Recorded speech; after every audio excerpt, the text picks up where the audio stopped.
Hello, and welcome to the Data Engineering Podcast, the show about modern data management.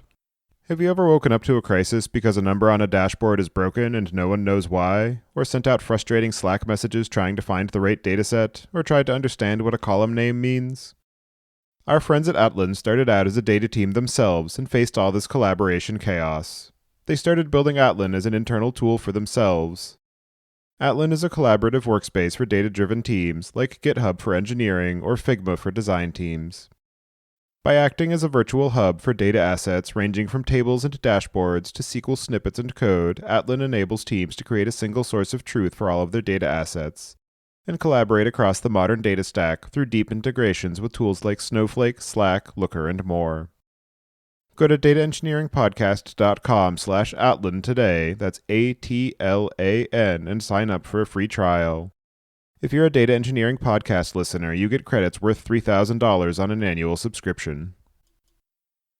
When you're ready to build your next pipeline and want to test out the projects you hear about on the show, you'll need somewhere to deploy it, so check out our friends over at Linode. With their managed Kubernetes platform, it's now even easier to deploy and scale your workflows, or try out the latest Helm charts from tools like Pulsar, Pachyderm, and Dagster. With simple pricing, fast networking, object storage, and worldwide data centers, you've got everything you need to run a bulletproof data platform. Go to dataengineeringpodcast.com/Linode today, that's LINODE, and get a $100 credit to try out a Kubernetes cluster of your own. And don't forget to thank them for their continued support of this show. Your host is Tobias Macy, and today I'm interviewing Denis Rystsov about implementing transactions in the Redpanda streaming engine. So, Denis, can you start by introducing yourself? Thank you for inviting me, Tobias. It's wonderful to be here. I listened a lot of episodes before and have never imagined someday I'm going to talk about my work there. So, I'm Denis. Currently, I'm working on Vectorize, but before I was in Amazon and Yandex back in Russia. But let's just dive into and discuss the topic. And do you remember how you first got involved in data management? Oh, yeah, sure. So I think it was in 2010. I've just graduated from university. I got a degree in applied math and computer science. And for listeners who are new in the industry, about this time, there was a boom of big data and NoSQL solutions. And at my first job, it was a tiny startup financed by triple F funding, friends, family, and fools. And there I was investigating the differences between these NoSQL solutions. I think I was looking into Cassandra, MongoDB, and React. Eventually, we just stayed with the Postgres for this particular project. So this is how it started. And shortly after that, I joined Yandex. Again, for people who don't know, it's a search engine which is more popular than Google in Russia. And it's funny that more countries have space programs than a local search engine. And just like within Google, there is a lot of data management, data transfers, and I was leaning towards big data at that time and was working on infrastructure related to systems similar to Hadoop. It wasn't Hadoop, it was an internal thing with focus on privacy, but it was basically my previous. So here it was the first time when I used Apache Kafka. It was very early days of it was probably 0.7 or 0.8 version. And that's how I started. Then with all of this, then I migrated to the United States, was working on Cosmos DB at Microsoft and was mostly responsible for the consistency testing. So it was something similar to what Kyle Kingsbury does with Jepson, but it was internal and fitted for a particular system. The work itself was based on the testing shared memories paper, and it's interesting that large-scale distributed system and modern CPU very similar in its internals. So with distributed systems, you have kind of local nodes with fast data access, and you have remote nodes with slower access. And exactly the same is happening inside of CPUs. You have multiple cores. Each core has its own cache, and it's fast to access the data from the cache, but it's slower to access data from a different cache or from memory. It's kind of all very similar, and people in the CPU world, they have this advantage of time. So they started working early on these problems, and they figure out how to test consistency. Because when you work in this environment, it's tempting just to have a local copy of your data that you're working with and modifying this data instead of going kind of the slower path. But when you do this, your replicas of the data may become out of the sync. So it's important to make sure that the data you see, they are up to date. So people will figure out, okay, how to write this, and then they were kind of thinking of how to test this. And this paper, it describes, say, if you have some restrictions of the data operation, so basically if you do all the right operation with a comparing set, then you can have this consistency testing in a linear time. And it was kind of a revelation to me, because I always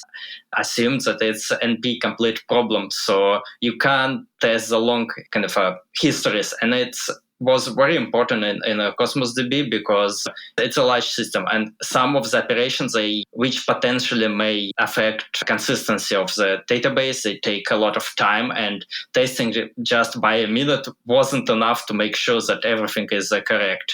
So when I look at this paper, that's what we need, and just applied this research to another domain.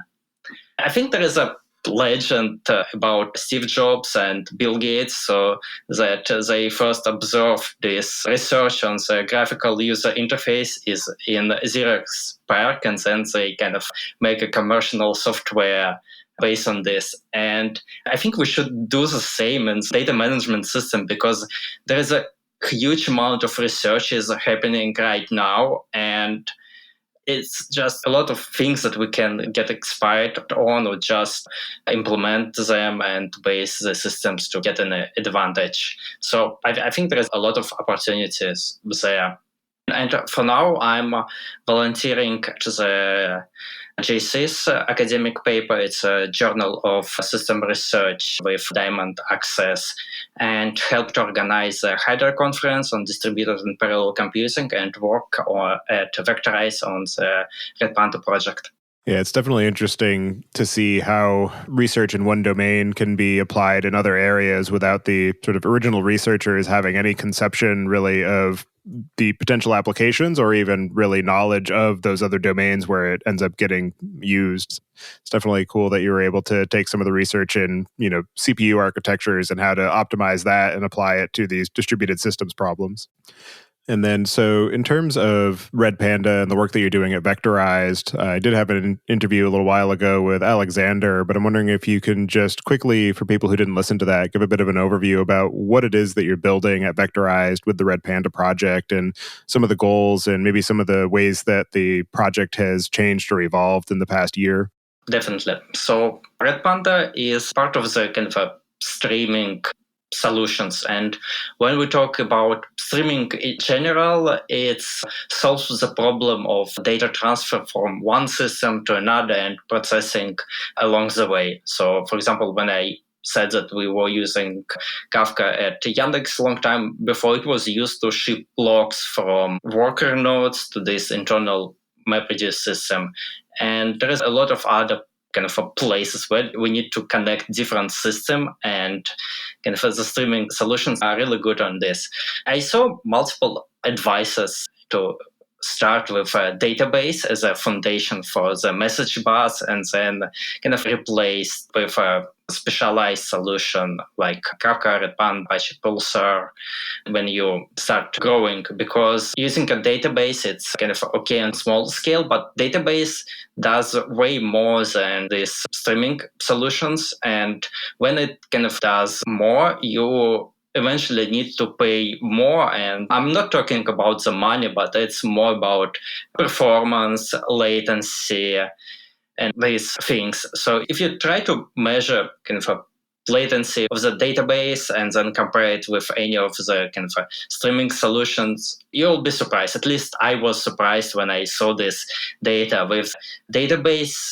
There were more variance in the data, and the chart was looking like a jigsaw. And with streaming solutions, it's just a straight line.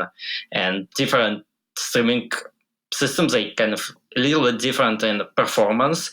But yeah, if we compare with database, it's like comparing a car that you use to drive in the city with these jet propulsion monsters that they test on the salt lakes.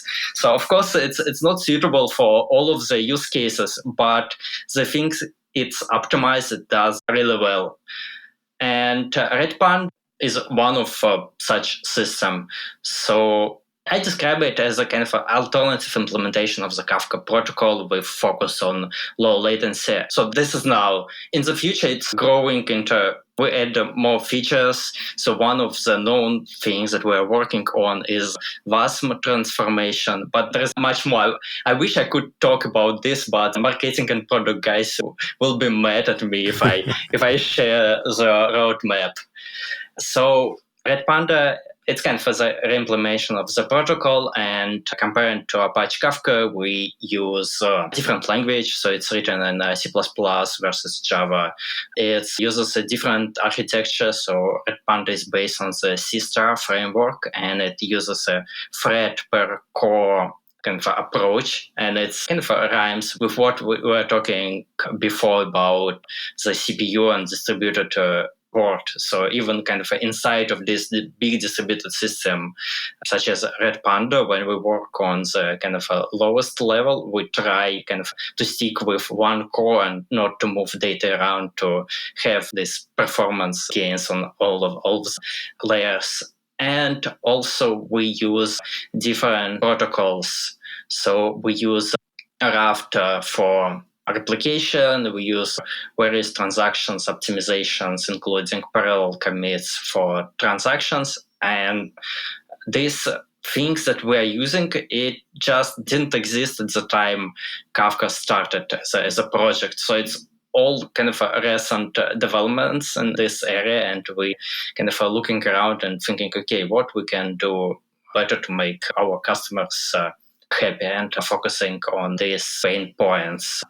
One of the things that we are working is a WASM transformation. So I mentioned that streaming solutions is about moving data and transforming along the way. So WASM is aimed for these transformations and transactions that I was working implementing the last year. It also aimed to help with this idea of transformation. Yeah, so this is what Redpanda is right now. I think it's funny that the marketing people don't want you talking about the roadmap when it's usually the marketing people who try to promise new features that the engineers haven't built yet. Oh, I can promise new features for the next 10 years. My horizon is too big. And so now digging into the recent work that you've been doing with adding transactional support to the Redpanda engine, I'm wondering if you can just talk through some of the primary use cases where that is beneficial in a streaming context for a pub/sub messaging system to be able to have these atomic transactions. Yeah, streaming is about moving and transforming data. When we look at this kind of little bit more lower level, it's like having a large set of lists in your system where you can add messages to these lists, and then where you can query these lists by the index. You can iterate them. And with the transformation wise, you want to take messages from one list, do some modification, and then to write them to another list. And before transactions, there were several problems with this. Basically, you're okay with having duplicates in the system, but you want to process all of the data that you have, and having duplicates is okay to you. Or you're okay to lose some information in the system, but you don't want to have the duplicates. And all of these anomalies, like data loss or data duplication, comes from the fact that when we take a message from the queue, a fault may happen with the current system. And then when you start again, you're kind of on the crossroads. What do you want to do? You want kind of assume that the last message was processed and inserted, or you assume that it wasn't and you're processing it again and inserting this message to the system. But if the first case, this message wasn't inserted and you decide that it was inserted, you have data loss. But in the second case, if this original message was processed and then you insert it and you're reprocessing it again, then you have a data duplication. And working with this anomalies is really hard for the programmers, because we need to think not only essential complexity of the problem we are working with and code this transformation, but also we need to think about this accidental complexity of having anomalies in the system. And it's not what people are trained at a university and boot camps. We kind of get used to that. If we have a variable and we change it, it has a changed value. Nobody come and play with it. We are not watching. And transactions, it helps to solve these anomalies. And so they actually not solve, they preventing them. So transactions helps to do this transformation step, like taking a message from the source topic, processing it, and putting in the target topic atomic. So we don't need to think about this anomaly. Something goes with this processor, then we'll restart on the by some orchestration program on top of it, and then is guaranteed to kind of start where it has left behind and kind of avoid all of the anomalies. So kind of this is a kind of major use case for transactions. Because of the fact that you're working with a distributed system, you have to deal with the transactions being distributed as well, which adds a lot of complexity to it. And I'm wondering if you can just talk through some of the sort of main challenges that exist in trying to apply distributed transaction semantics, particularly in a streaming context. The first problem is it's a distributed system, so we need to think about kind of failures of different nodes. But this problem, it was kind of solved before. We have a wonderful distributed databases like CockroachDB, TiDB, and MongoDB, and they all have these distributed transactions. But when we compare transactions of OLTP databases with Kafka transactions and Redpanda transactions, so OLTP transactions tend to be kind of small. We have this website or systems that we are working on. The user interact, sends a request to the server. Server does its work, executed within a transaction, send request back. And these tend to be small. And even some of the transactional systems, they require you to provide the set of keys that you're going to modify before you start the transaction. So the most kind of a major example here is Calvin paper, which is wonderful. I really like this approach. It has amazing throughput, but it has this kind of a limitation of having the data that you're going to modify in advance. Another example is Ocean Vista. It also kind of uses a similar approach to Calvin, and it's also you need to know these keys in advance. And with streaming, it's not true with streaming transactions. So we're talking about moving data, and usually it's a lot of data. And it's not only we don't know what we're processing in advance, but it's also the scale.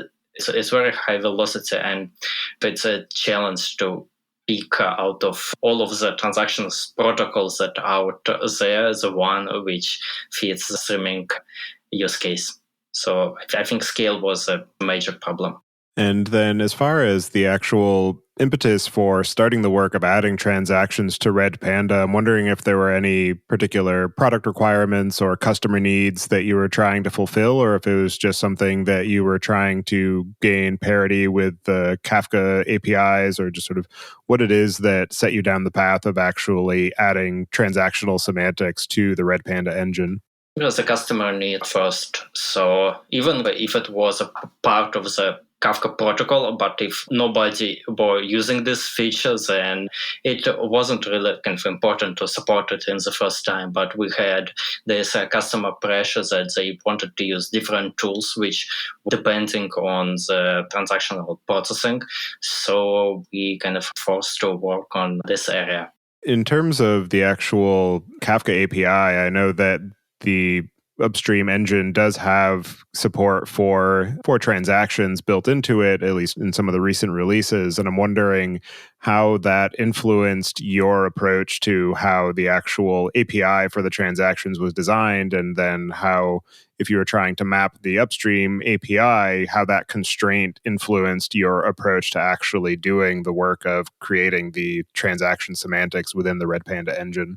I think it was a blessing for me. It's kind of really hard to work on something when you don't have restrictions and you can just keep working on the architecture without any restrictions. So you can always see, okay, so I can modify this API and then it will get even faster. And then you're working and then you may realize, oh, okay, I can change this. And it's really hard to work in this thing, at least for me. When I have restrictions, it kind of boosts my creativity and imagination, but also keep me attached to the ground.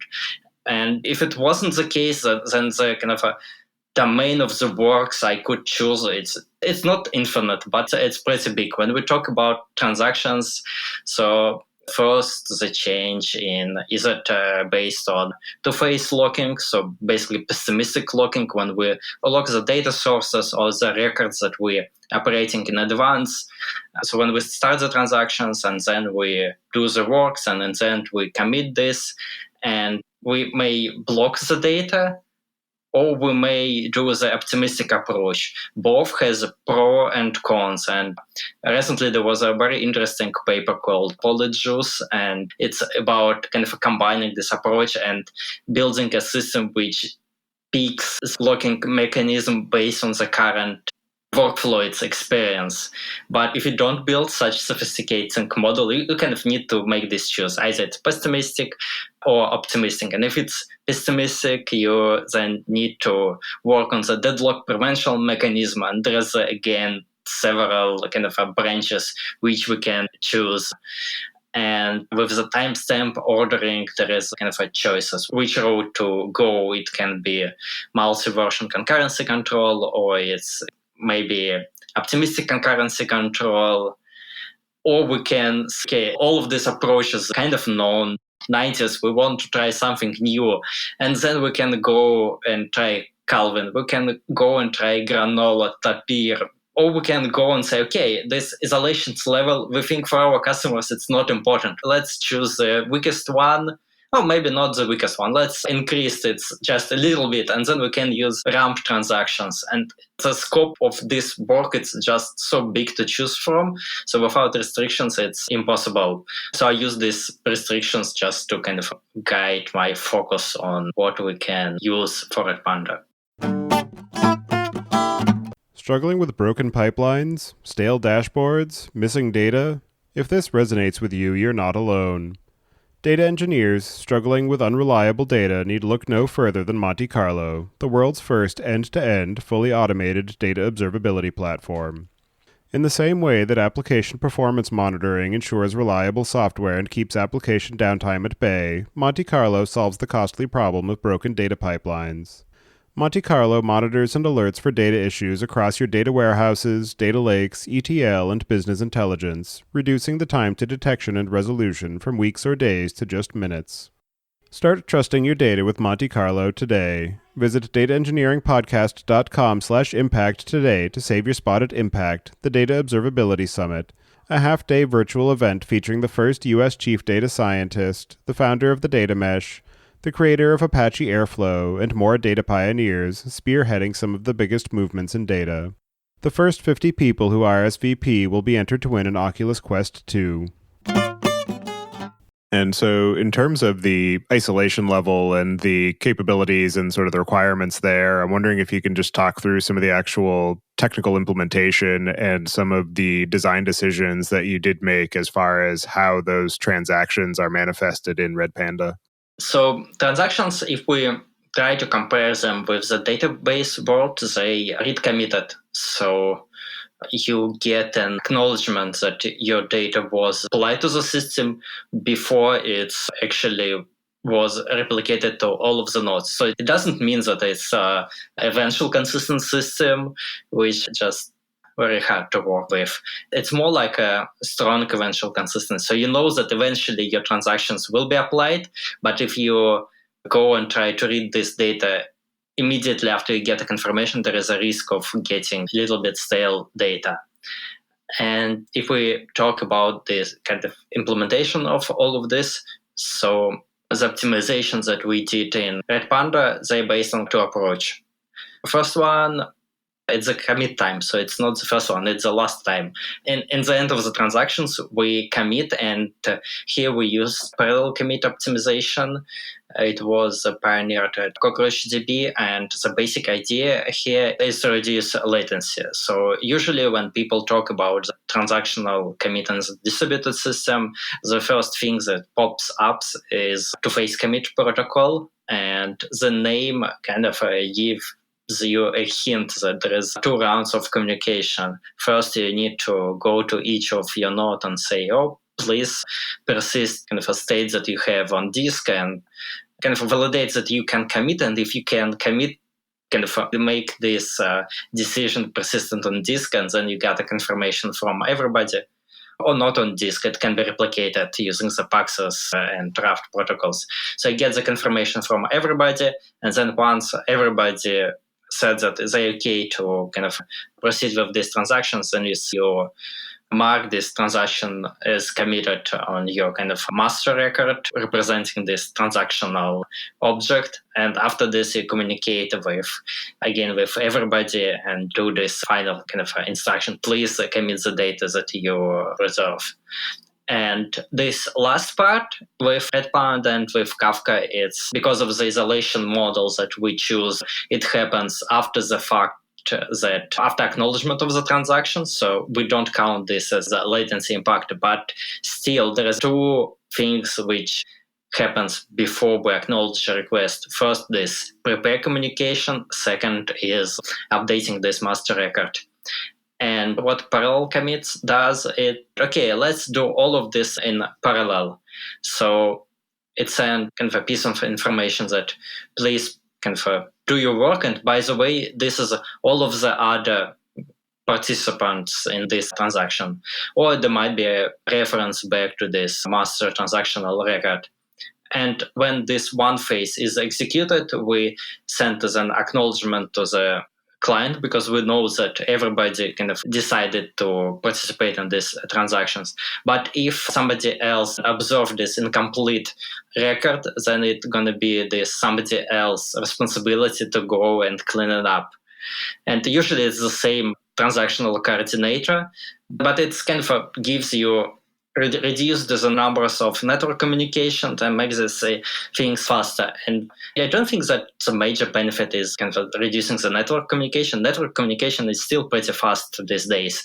But what is really important, we reduce the numbers of sequential f-syncs to the disk. And this is kind of a major point where the latency hides in kind of data management systems. So the last optimization we did in terms of processing. And the first optimizations we did, I mentioned that Kafka and Redpanda is about the moving data. And when we're processing transactions, we need to process a lot of data. And we can't keep this all of information in memory. So while we're processing the information, we store it to disk.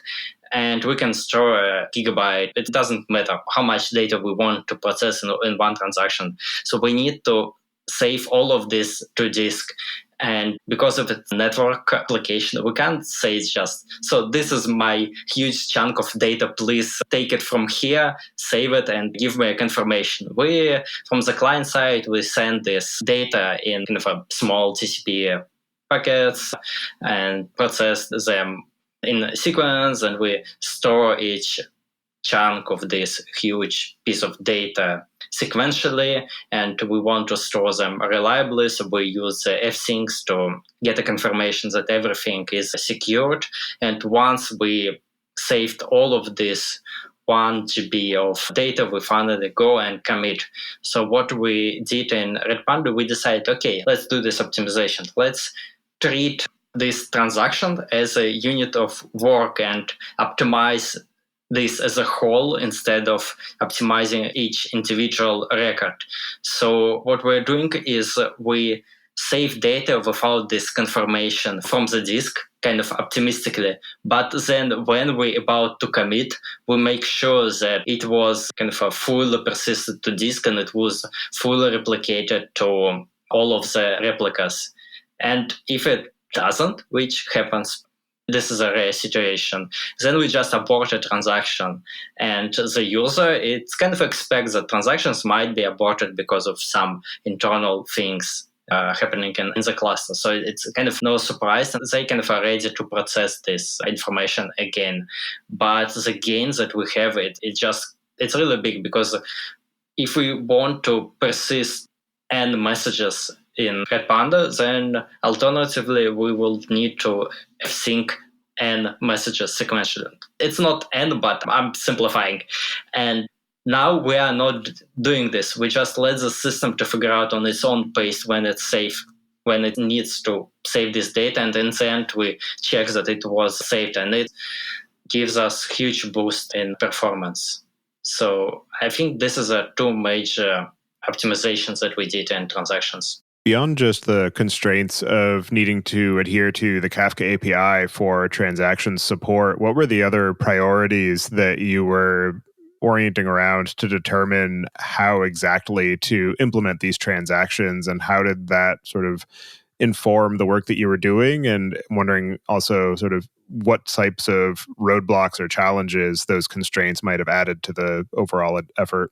When I was kind of designing and working on this, I wanted to have some result fast. So I kind of came up with several optimizations and I was focusing on them. And also I wanted to have done this fast, but usually when you do something, you think, okay, this is kind of a suboptimal. I will come up to this part of a system later, but later usually never comes. So I was trying to achieve the maximum performance I could and then kind of iterate on this rather than having kind of copy what Kafka does and then optimize it later.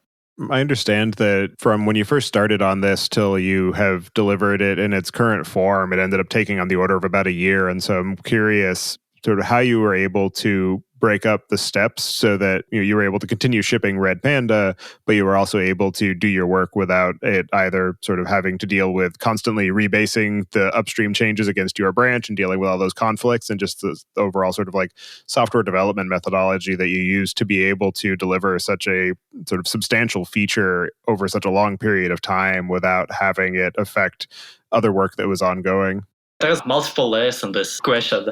But first, I want to kind of comment on this 1 year. It was 1 year, but at the same time, it was closer to 10 years because I mentioned that I was working at Yandex and I was touching Kafka at that time. And of course, it didn't have transactions implemented in the system itself. And one of the tasks that I got at Yandex was to build a transactional system on top of Kafka to process these logs atomically.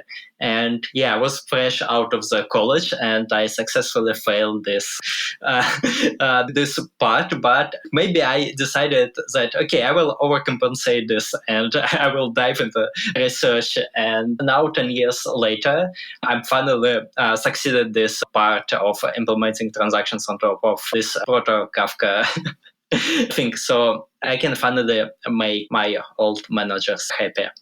But you were asking about how to kind of work on this big project without affecting the other areas. And some of the things I just dedicated some part of my time on working on the transactions and some other part of my time working on something else.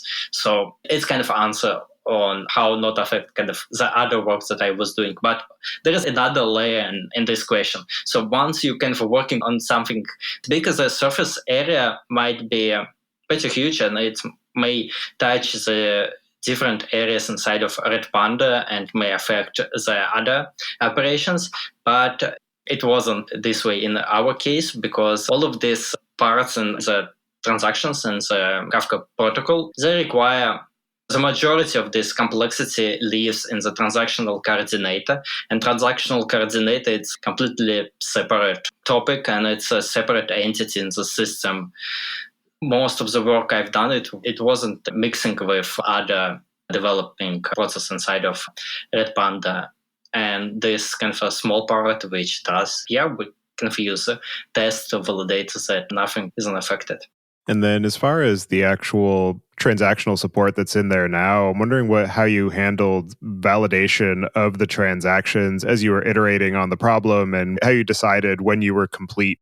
Yeah, I can't say that it's complete now because right now transactions in Redpanda, I don't want to be wrong, but I think it corresponds to Kafka 2.4 level. So there is still some KeepSet Kafka improvement proposals that we need to support to achieve the complete 100% feature. But yeah, early on, so I was using unit testing test what I was working on, and also we have chaos testing that we use. So partially it's based on the work I previously done at Microsoft, so it's all connected. And as part of this chaos testing, we use IP tables to block the network communication to see how it affects the system. Also, restarts of the processors, we do this graceful shutdown, we use kill -9 to terminate the process. Also, we have a fuse file system to insert the errors in the file system level, and we also introduce delays there to see how it affects the performance, the behavior of Redpanda. What I really want to continue doing with this Fuse project is to kind of cache all of the writes that goes into the system, and when there is a error during fsync, just to forget all of this data to simulate complete power loss. It's hard to achieve in a lightweight way because if you have this application and it's not enough to terminate the application because the operating system can finish all of these pending operations and you don't broke things. And when you want to do broke things, it kind of gets in the way of doing it. Also, what helped us is this very basic isolation level of the transactions read committed. It has some guarantees, but you don't need to think about the interaction with other transactions. So if it was something stronger that you will need to use tools like L, the level of visibility is right, and it's a hard problem. I'm glad that the guarantees are pretty low and we don't need to overcomplicate the testing approach. In terms of the actual usage of the transaction capabilities, what are some of the limitations as far as either the total number of records that you're able to process within transaction boundaries, the number of operations before you sort of explode the level of complexity beyond what can actually be reasonably done within a transaction, or the sort of interfaces that are available, such as being able to execute a transaction from within a WASM transform? The problem with the transactions comes from the additional operations that we need to do. So if you want to have a linearizable system and you're okay with having a duplicate in the system, it's faster to go without the transactions because for each of transactions you write 2 additional message batches in the system, the prepare and the commit. So if you process just a single record in the system, when you use transactions, the single record becomes 3 records. So it kind of becomes more expensive. But yeah, this is a price which people need to pay for having this operation atomically. And the usual recommendation is to fetch more data from the source topic and process them in the larger batches. and transactional operations. And this overhead of transaction processing doesn't introduce this. It still introduces the additional overhead, but it's small compared to the workload people are processing. Another limitation in the API itself, it's similar to the database world, but it's a little bit different, so people should understand what it is. One of the examples is transactional ID. It's very important, but it's not the identifier of the transaction. It's more like identifier of application of the transactional processor who is executing these transactions. And even in the early proposals of the transactions in the Kafka, they called it application ID instead of the transactional ID, and then with time they decided to change the name. I think this is kind of a major limitations of the transactions. But besides the limitation, there was several surprises, pleasant surprises. So when we implemented the transactions and started testing and do the performance testing, we find out that it's faster to do batch bulk import in Redpanda with transactions than without transactions.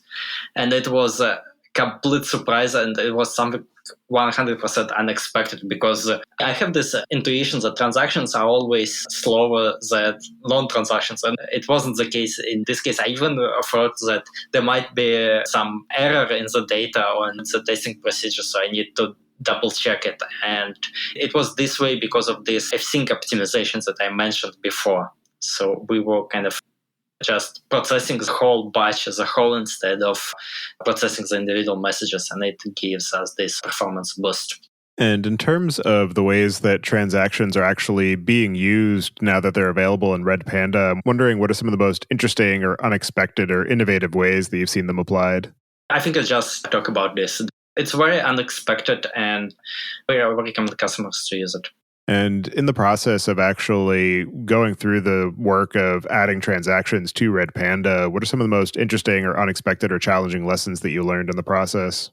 It was harder than I expected. And initially, I was planning maybe to finish it within 3 months, but it took almost a year.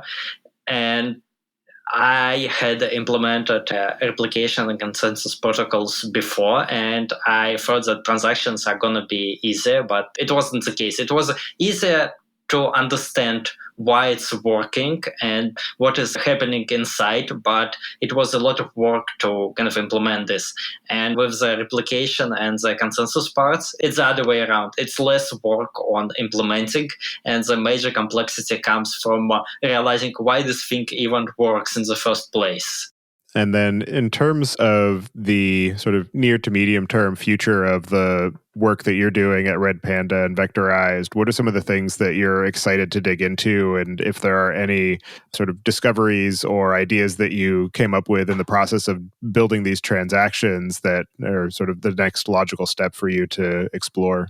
I still have some work to do on the transaction side. I really want to add more observability into the system and simplify the life of SREs of managing Redpanda, a flock of Redpanda, or a herd of Redpandas. Yeah, I don't know how they live together.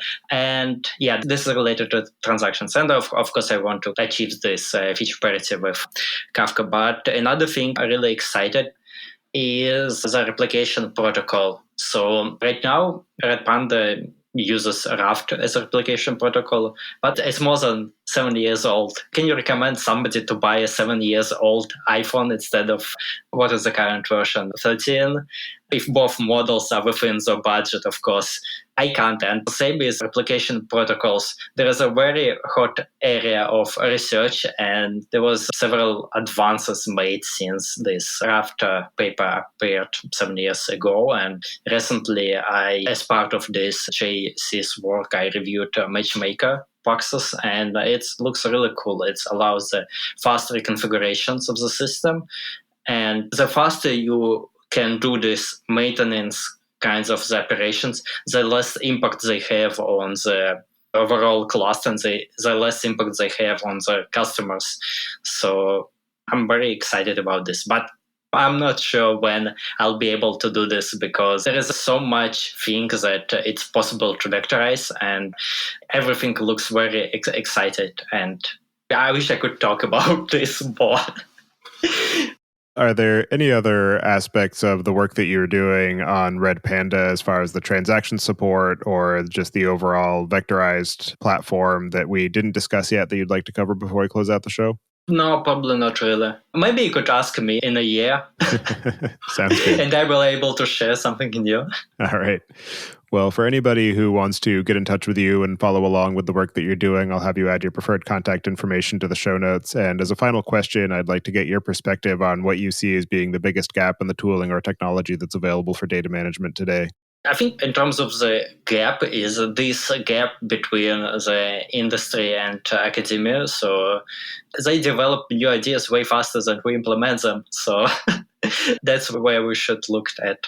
Well, thank you very much for taking the time today to join me and share the work that you're doing on Redpanda and the recent work that you've done adding transaction support to it. It's definitely a very interesting project and an interesting challenge that you were able to, come out successful with. So I appreciate all the time and effort you've put into that, and I hope you enjoy the rest of your day. Yeah, thank you. It was a pleasure to be there. Bye.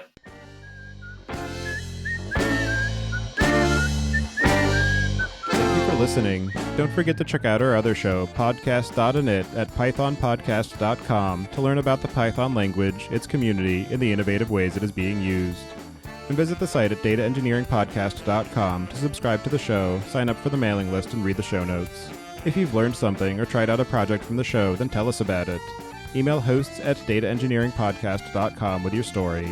And to help other people find the show, please leave a review on iTunes and tell your friends and coworkers.